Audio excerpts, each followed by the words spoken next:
Assalamualaikum warahmatullahi wabarakatuh. Saya CGP dari Unit Kerja SMK Satria Nusantara Betung, Kabupaten Banyuasin, Provinsi Sumatera Selatan. Kali ini saya akan memaparkan demonstrasi kontekstual pemikiran Ki Hajar Dewantara. Ada sekian banyak pemikiran Ki Hajar Dewantara mengenai pendidikan. Saya tertarik untuk menyoroti Merdeka Belajar. Yang saya pahami dari pemikiran Ki Hajar Dewantara mengenai Merdeka Belajar, yakni suatu proses pembelajaran yang berpusat pada peserta didik, karena peserta didiklah yang aktif dalam proses pembelajaran, mulai menggali, mengolah, maupun mengimplementasikan nilai-nilai pengetahuan di dalam kehidupan bermasyarakat. Adapun tujuan Merdeka Belajar menurut Ki Hajar Dewantara, yakni menciptakan pendidikan sepanjang hayat yang menyenangkan bagi siswa dan guru, yang memiliki kompetensi global, berbudi pekerti luhur sesuai dengan nilai-nilai Pancasila. Berikut ini saya akan menyajikan suatu demonstrasi Merdeka Belajar dengan mengimplementasikan profil pelajar Pancasila, yakni beriman bertakwa kepada Tuhan Yang Maha Esa dan berbudi pekerti luhur. Selamat menyaksikan.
Demikianlah tadi penyajian demonstrasi pembelajaran yang menerapkan profil Pancasila, beriman bertakwa kepada Tuhan Yang Maha Esa, dan berbudi pekerti luhur.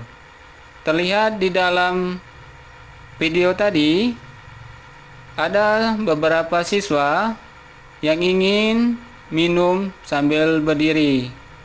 Sontak teman yang telah mendapatkan pembelajaran, yang telah mendapatkan transfer value dari gurunya mengenai materi adab makan dan minum dalam agama Islam, langsung menegur dengan mengulaskan alasannya kenapa tidak boleh minum sambil berdiri.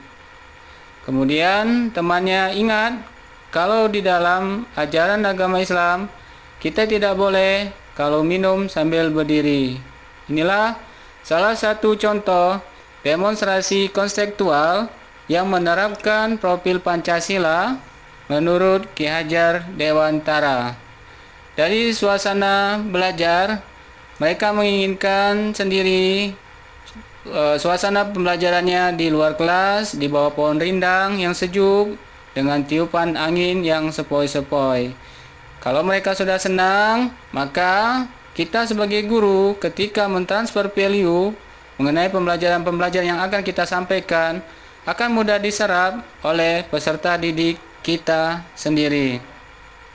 Dalam menerapkan kontekstual pemikiran Ki Hajar Dewantara ini, tentunya kita para guru akan menghadapi beberapa tantangan. Berikut tantangan kita yang akan kita hadapi. Yang pertama yaitu fasilitas kurang memadai. Sebagaimana ketika kita melakukan suatu pembelajaran yang akan kita terapkan, terkadang kita akan terkendala oleh fasilitas yang ada di sekolah tempat kita mengajar. Yang kedua, terbatasnya alokasi waktu belajar, karena ketika kita menyampaikan pembelajaran, terkadang belumlah selesai kita menyampaikan dengan habis, dan siswa juga masih merasa lagi semangat-semangatnya untuk mengikuti dan mendengarkan serta memahami, mengelola nilai-nilai yang kita ajarkan kepada mereka. Ternyata waktu sudah habis karena keterbatasan. Terakhir, minimnya pengetahuan tentang konsep pendidikan. Nah, inilah yang banyak terjadi pada diri kita seorang guru. Kita minimnya dari awal dulu, kenapa sih tidak kita menerapkan pemikiran konsep pendidikan dari Ki Hajar Dewantara. Konsep pendidikan Ki Hajar Dewantara yang sampai sekarang masih melekat, yang masih diajarkan hingga sekarang, yakni ajaran Ki Hajar Dewantara yang terkenal adalah Ing Ngarso Sung Tolodo, Ing Madya Mangun Karso, dan Tutwuri Handayani. Artinya, apabila kita seorang guru di depan, haruslah kita memberi teladan yang baik kepada peserta didik kita. Jika kita seorang guru berada di tengah, haruslah kita memberi semangat, memotivasi mereka, dan ketika kita berada di belakang, yakni memberi dukungan, support kepada peserta didik kita.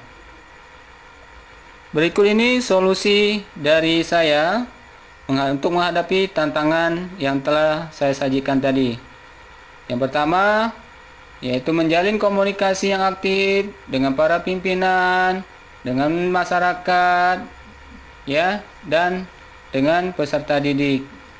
Yang kedua, berkomitmen bahwa saya harus bisa menjadi seorang guru penggerak yang nantinya akan sebagai pemacu bagi guru-guru yang lain dalam menjalankan tugas kita sebagai seorang pendidik.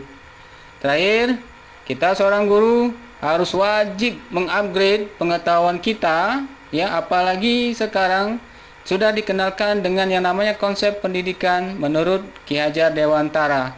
Ternyata konsep pendidikan Ki Hajar Dewantara lah yang cocok, yang pas bagi saya merasakan seperti itu untuk diterapkan di bangsa kita ini, terutama di sekolah saya, seperti itu. Baik, mungkin cukup itu pemaparan dari saya. Saya ucapkan terima kasih dan saya iri. Marilah kita sama-sama untuk selalu bergerak memajukan perubahan